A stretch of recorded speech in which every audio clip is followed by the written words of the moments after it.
గా పోటీ చేసి గెలిచారు, సింహం సింగిల్ అంటూ.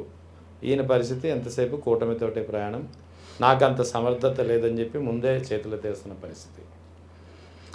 మీరు ప్రధానంగా తీసుకుంటే ఇద్దరు సినిమా రంగం నుంచి వచ్చారు అనేది కరెక్టే. రెండు రాష్ట్రాల్లో కూడా సినిమా ఇన్ఫ్లుయెన్స్ భారీ స్థాయిలో ఉంటుంది అనేది కూడా నిజమే. ఎందుకంటే వీళ్ళిద్దరే కాదు, గతంలో ఎంజీఆర్ గారు తీసుకున్నా, లేదు ఎన్టీ రామారావు గారు తీసుకున్నా, ఇలా వచ్చి అధికారం చేపట్టి సీఎంలు అయిన వాళ్ళే. అండ్ ఈ రోజున 100% స్ట్రైక్ రేట్ అని చెప్పుకుంటున్నారు కానివ్వండి. ఇప్పుడు ఒక చిన్న తేడా చెప్తా చూడండి. టీవీకే విజయ్ గారు మొట్టమొదటిసారి పార్టీ పెట్టగానే ఏ విధంగా అయితే పవన్ కళ్యాణ్ గారిని టీడీపీ వాళ్ళు పోటీలో చేయకుండా మద్దతు అడిగారో, లేదు అలయన్స్లో వెళ్ళే విధంగా 2024లో ఒప్పించుకోగలిగారో, ఆ విధంగా విజయ్ గారిని కూడా ఇన్ఫ్లుయెన్స్ చేశారు.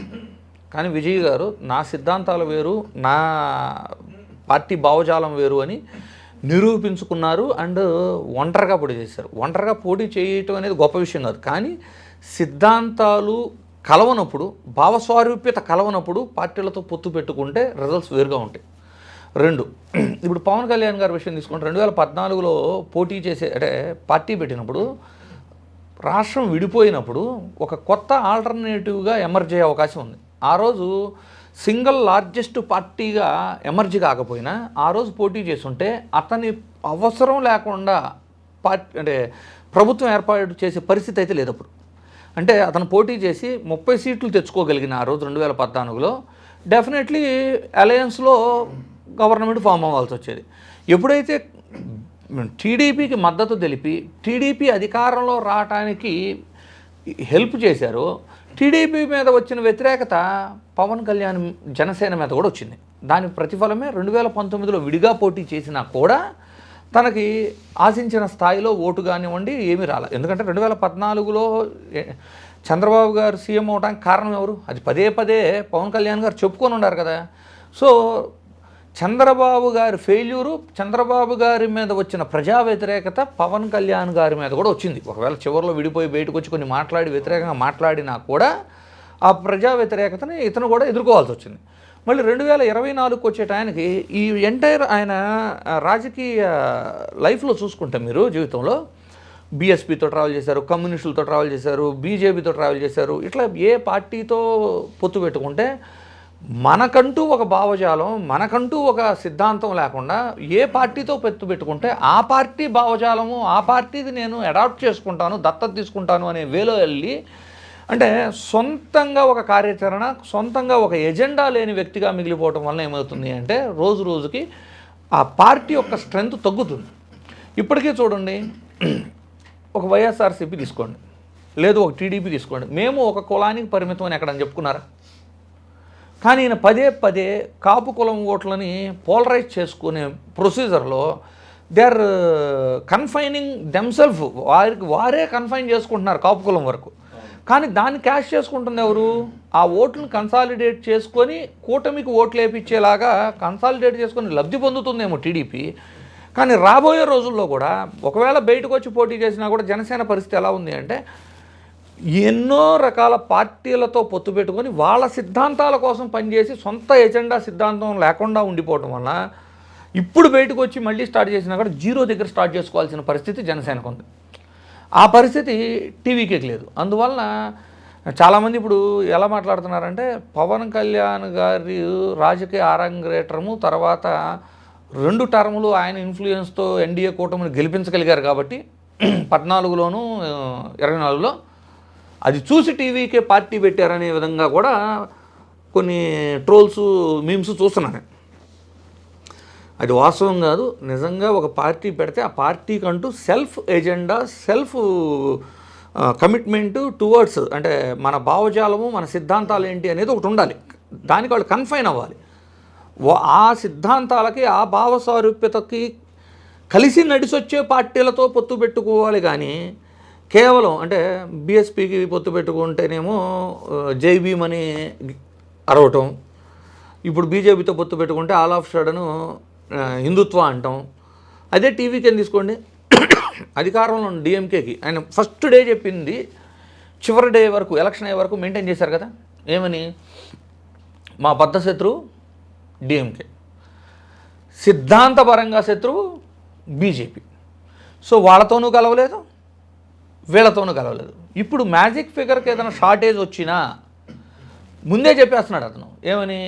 నేను అన్నా డిఎంకే సపోర్ట్ కూడా తీసుకోను, బీజేపీ సపోర్ట్ తీసుకోను, డిఎంకే సపోర్ట్ తీసుకోను అని చెప్తున్నాడు.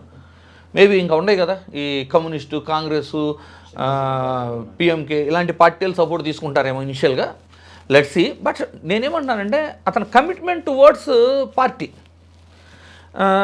అందరూ ఏం చెప్పినా, ఎగ్జిట్ పోల్స్ ఏం మాట్లాడినా అతను ఏం చేశాడు? ఆల్ ఆఫ్ షడను క్యాంపు రాజకీయం దాకా ఆలోచించాడు. అంటే అతను గట్టిగా నమ్మాడు గెలుస్తున్నాం. రైట్.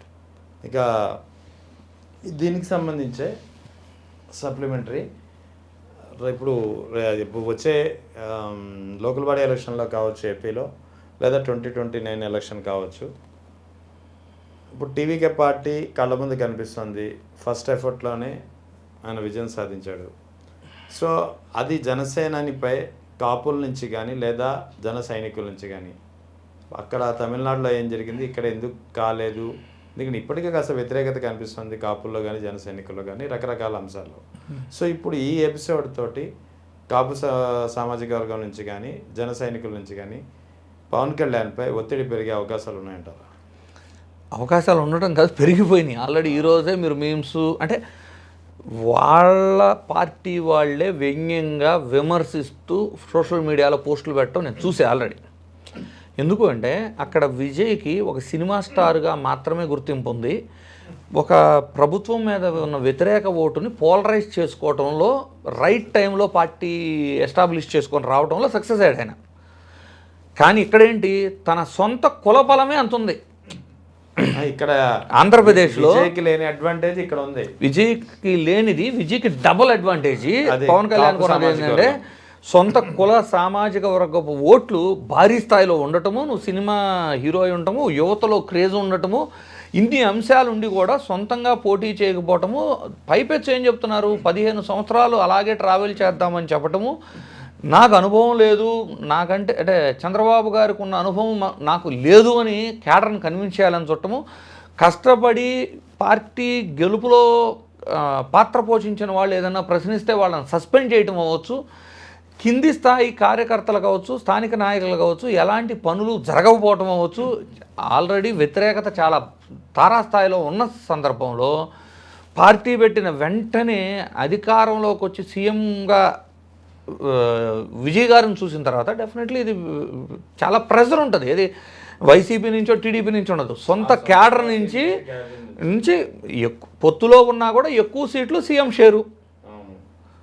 గతంలో ఇచ్చిన 21 సీట్లకు కాకుండా కనీసం 75-100 సీట్లో పోటీ చేయడానికి అడగాల్సిన పరిస్థితి ఉంటుంది. నెక్స్ట్ సీఎం షేరింగ్ కూడా అడగాల్సి వస్తుంది.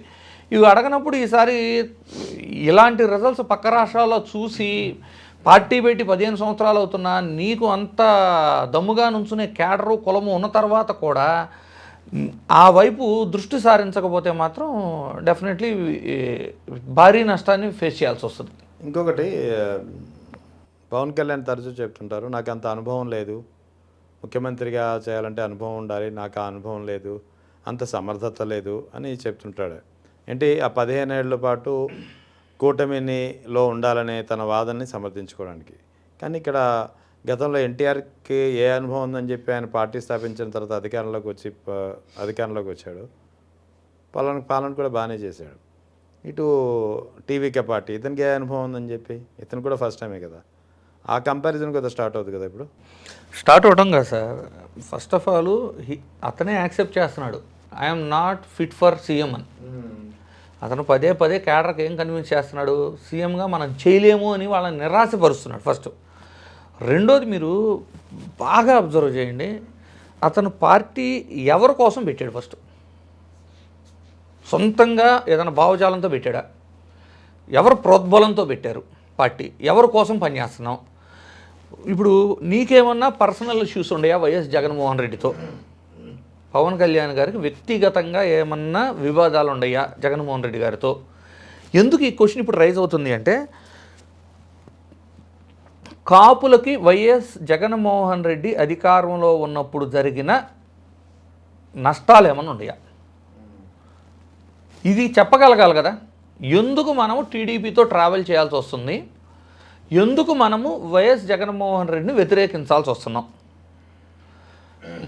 కాపు సామాజిక వర్గపు ఓట్లన్నీ కూటమి ప్రభుత్వానికే వేపించడానికి పనిచేసే పవన్ కళ్యాణ్ గారు వైఎస్ జగన్మోహన్ రెడ్డి గారు అధికారంలో ఉండగావచ్చు, ప్రతిపక్షంలో ఉండగావచ్చు, కాపు సామాజిక వర్గానికి జగన్మోహన్ రెడ్డి గారి వలన కానీ వైఎస్ఆర్సీపీ పార్టీ వలన కానీ జరిగిన అన్యాయం ఏమిటి? చివరికి కాపు నేస్తం అవ్వచ్చు, మంత్రి పదవులు అవ్వచ్చు, ఎమ్మెల్యే సీట్లు అవ్వచ్చు, ఎంపీ సీట్లు అవ్వచ్చు, ఎమ్మెల్సీలు అవ్వచ్చు, మేయర్లు అవ్వచ్చు, లేదు జెడ్పీ చైర్మన్లు అవ్వచ్చు, మీరు ఏ విధంగా కంపేర్ చేసినా టీడీపీ కంటే అధిక స్థానాల్లో అధిక ప్రాధాన్యత కాపులకు ఇచ్చింది వైఎస్ఆర్సీపీనే. కాపులకు రిజర్వేషన్ ఇస్తాను అని మోసం చేసింది టీడీపీ. ఈ విధంగా మోసం చేసిన పార్టీకి మద్దతుగా నిలబడుతూ జగన్ గారి మీద విద్వేషపూరితమైన వ్యాఖ్యలు చేసే పవన్ కళ్యాణ్ గారు మొదటిగా చెప్పాల్సింది ఏంటి అంటే, జగన్మోహన్ రెడ్డి గారి వలన కానీ వైఎస్ఆర్సీపీ ప్రభుత్వం వలన కానీ కాపు సామాజిక వర్గానికి జరిగిన నష్టం ఏంటి? కేవలం ఒకవేళ తనకు ఉండి ఉండొచ్చు సార్, నేను అదే అంటున్నా, ఇది మనం ఒక తెలియని వ్యవహారం, వ్యక్తిగత విషయాలు అనేది తెలియని వ్యవహారం ఎవరికైనా.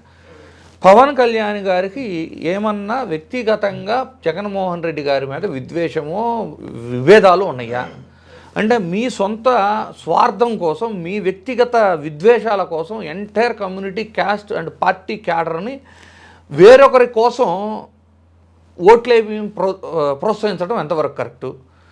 మీరు సీఎం అయ్యే ఆలోచన ఉందా లేదా?